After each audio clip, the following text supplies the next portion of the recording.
What's going on, everybody? Welcome to MMA Soap Opera. My name is Sergey, I'm your host. I hope that everyone is doing great. And yeah, man, there's so much going on in the sport right now, so we're gonna jump on some news again, but also I was thinking that in this video we can check out some comments that I got in the previous videos. I'm super pumped about this part, guys. This is like one of the things that I was looking forward to the most when I was starting the channel. But before we do any of that, guys, I need to do some housekeeping first. Make sure to hit subscribe and ring the bell so that you don't miss any future videos of the channel. And with that out of the way, let's jump to the news. Alright, let's start on a bit of a downer. Tony Ferguson is not retiring. I think that this is a massive catastrophe for the sport of MMA. So I think, unfortunately, that it was pretty obvious that he's not gonna quit and that he's not gonna retire after his last fight because, you know, if you remember, he left only one of his gloves in the octagon. And I think that when he was on the microphone, he was also saying something like that. Guys, I'm not quitting entirely, I'm not sure. And I think that we're basically in a situation when we can't let Tony Ferguson to make that decision anymore. I think that Dana White has to step in and basically make the call for him because in my opinion, Tony Ferguson is gonna suffer quite a lot in the future if he's just not gonna stop.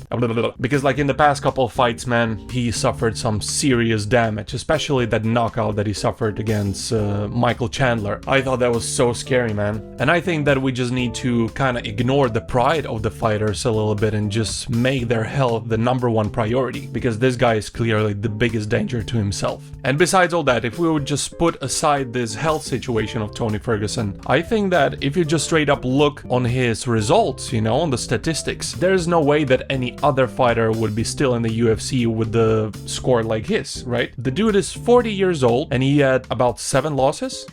No, he's actually on 8-fight losing streak. Like, listen, I understand that Cucuy is a massive name in the sport, that he's a legend. We just need to learn how to not emotionally attach to the fighters, because the fighters eventually will get old, they will eventually start losing, and eventually their time to leave the sport is gonna come anyways.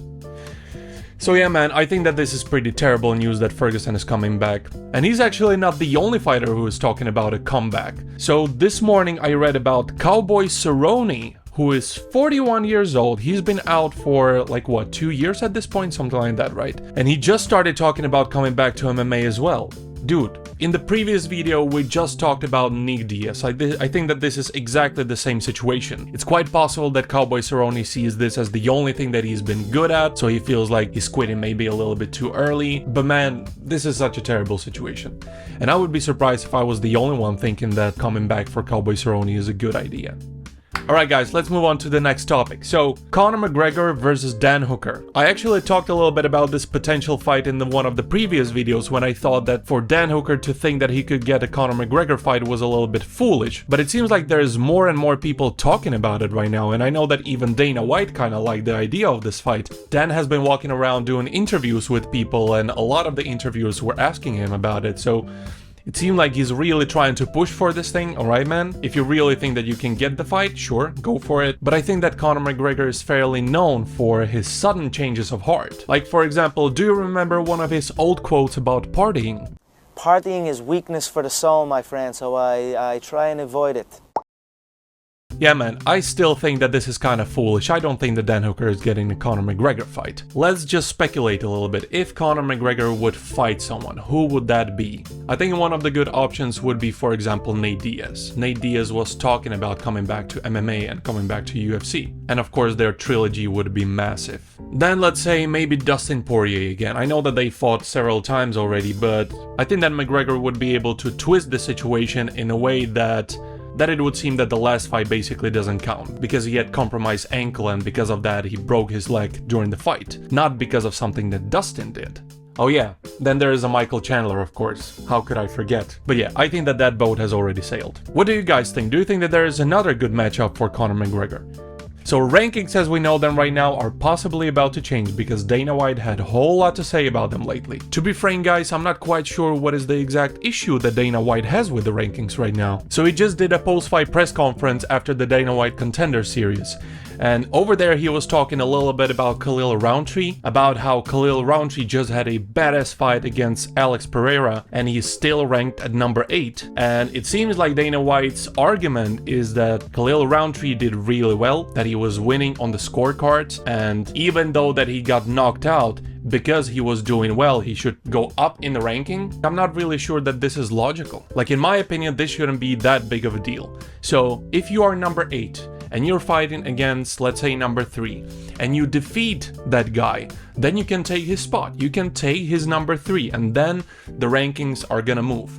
But if you're gonna lose, why would you be going up in the rankings if you just lost? Like, there's no logic in there. Then also in this post-fight press conference, Dana White is saying that he still thinks that the rankings are important. But how are they important if you're still doing matchmaking not based on rankings but based on what makes you the most money? I think that UFC is making matchups based on ranking quite rarely. So in my opinion, it's not the ranking system that is the issue. I think that those people that are doing the rankings are doing them based on who is winning, not who is doing well in the fights. If anything is the issue, then it's most likely that UFC is not making ranking-based matchups. So I don't know, man, what do you guys think? Am I missing some sort of a detail? I really feel like I'm missing something here because this situation doesn't really seem like that big of a deal to me. So if you have an opinion, let me know in the comment section down below. I'm really curious to see what do you guys think as well. If I'm wrong on something, then just let me know, because at the moment I'm kind of struggling to see what is the deal with all this.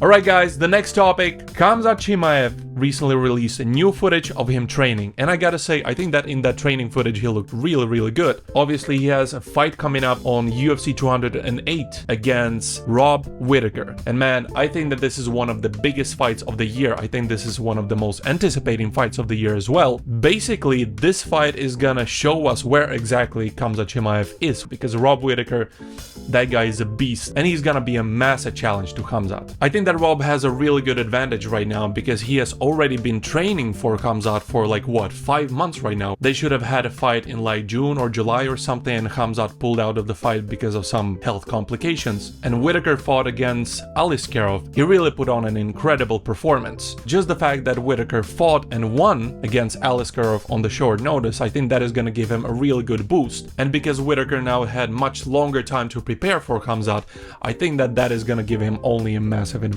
Like, of course, Khamzat was also preparing to fight Rob a couple of months ago, but just the fact that he was sick during that time, I think that that could be a serious issue for Khamzat. Also, another thing that I'm really looking forward to in this fight is just to see the cardio of Khamzat, because to be honest, I think that this whole situation and this whole talk about Khamzat not having a really good cardio is a little bit overblown, because most of the people that are using this argument against him, that he doesn't have a good cardio, they're looking at fights like, I don't know, when he fought Kamaru Usman the last time, right? The problem in there, I think, was that Khamzat broke his arm during the first round. I think that was the reason why he wasn't as explosive and as aggressive in the second and the third round. And I think that the fact that he still managed to go all 3 rounds and go to the decision with Kamaru Usman with broken arm in the first round, I think that only shows how tough he is.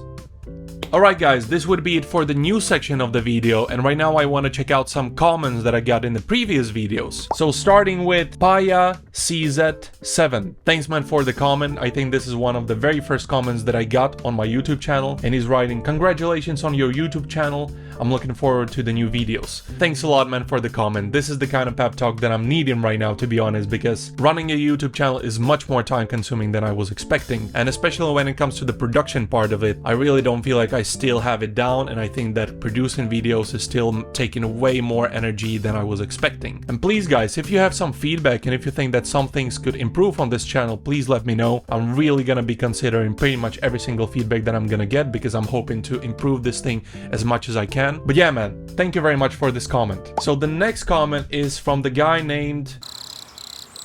Yeah, I'm sorry man, I can't speak Japanese, so I can't read your name. However, you are writing, "Hi from Japan. I've been waiting for UFC to come back to Japan. I went to UFC Japan in 2014, 2015 and 2017. Good for you, man. All of the events were awesome." Hey, thank you dude for leaving a comment. This really made my day. So this viewer has commented under the video that I made recently about the potential UFC in Japan event. If you haven't seen that video, make sure to watch it. I'm going through some potential scenarios that could lead towards UFC Japan. But to respond to your comment, thank you very much for commenting once again. I've actually been to Japan in January 2020. I really loved it. I went to Kyoto, such a beautiful city, man. I also went to Osaka, of course, because Osaka is super close. And Japan is one of the countries that I would love to come back to. And especially if UFC would bring back the UFC events in Japan. Like going to Japan again and experiencing UFC in Japan especially, that would be such an amazing thing. And hopefully I would meet you there as well, Juice. So thanks again for the comment. Alright, and the last comment that I want to check out is this one by Papasik 1973. So this is actually my dad, and he's writing in Cyrillic, "Let's go!"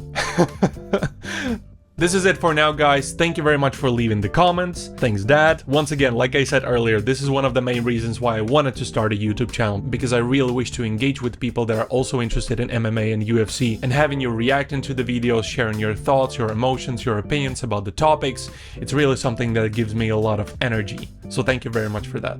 But yeah, this is it for today's episode. Thank you very much for watching again. If you liked the video, don't forget to smash the like button and subscribe to the channel. I was your host Sergey from MMA Soap Opera, because that's what it is.